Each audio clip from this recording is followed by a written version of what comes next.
কাছে ভবিষ্যৎ দেখার শক্তি আছে, কিন্তু যখনই সে ঘরে ঢোকে তার মালিক রাগান্বিত হয়ে তার জিনিসপত্র ফেলে দেয়, কারণ সে ঘর ভাড়া দিতে পারছে না। হঠাৎ করেই দেখতে পায় তার মালিকের শরীর থেকে কালো ধোঁয়া বের হচ্ছে, আর তখনই মেয়েটি ভবিষ্যৎবাণী করে বলে তোমার ছেলেও গম্ভীর অসুখে পড়েছে। মালিক ভাবে মেয়েটি ওকে ইমপ্রেস করার চেষ্টা করছে, কিছু বলতেই যাবে তখনই হসপিটাল থেকে ফোন আসে আর বলে তোমার ছেলের অবস্থা খুবই ভয়ানক খারাপ। ছেলেটিকে কালো জাদু করা হয়েছে মেয়েটি বুঝে যায় এবং তার জাদু শক্তি দিয়ে সবকিছু ঠিক করে দেয়। বাচ্চা ছেলেটি পুরোপুরি সুস্থ হয়ে যায় এবং তার মালিক 10 বছরের বাসা ভাড়া মাফ করে দেয়। কিন্তু মেয়েটির তখন অনেক টাকার প্রয়োজন ছিল, তাই সে বলে আমাকে একটা চাকরির ব্যবস্থা করে দিতে পারবেন?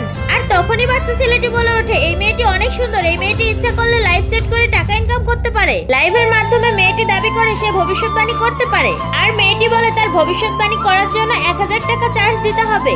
আর তখনই একজন কোটিপতি ছেলে বলে তুমি আমার বোনকে খুঁজে দিতে পারলে তোমাকে আমি $100 মিলিয়ন দিব। আর অন্যদিকে এই মেয়েটি জাদুকর মেয়েটিকে ভুল প্রমাণিত করার চেষ্টা করতে থাকে। জাদুকর মেয়েটি তার ভবিষ্যৎ দেখার শক্তি দিয়ে দেখে ছেলেটির বোন আর কেউ না, সে নিজেই। এটা দেখে মেয়েটি অবাক হয়ে যায় এবং ছেলেটিকে বলে, আর তখনই ছেলেটি ভাবে মেয়েটি একটা ফ্রড। আর তখনই মেয়েটি তার গলার লকেটটি দেখায় যেটা সেম ওই ছেলেটির কাছেও আছে, আর মেয়েটি তার হাতে থাকা জন্ম চিহ্নটিও দেখায়। আর মেয়েটি তখন বলে এটার ব্যাপারে শুধুমাত্র আমার মা বাবাই জানে। আর তখনই ছেলেটি একদৌড়ে তার মা বাবার কাছে গিয়ে সবকিছু খুলে বলে এবং তার মা বাবা বলে হ্যাঁ এটাই আমাদের মেয়ে। কিন্তু মেয়েটি জাদু শক্তির জন্য বিপদে পড়ে যায়। নেক্সট পার্ট দেখতে লাইক, কমেন্ট, সাবস্ক্রাইব করো বন্ধুরা।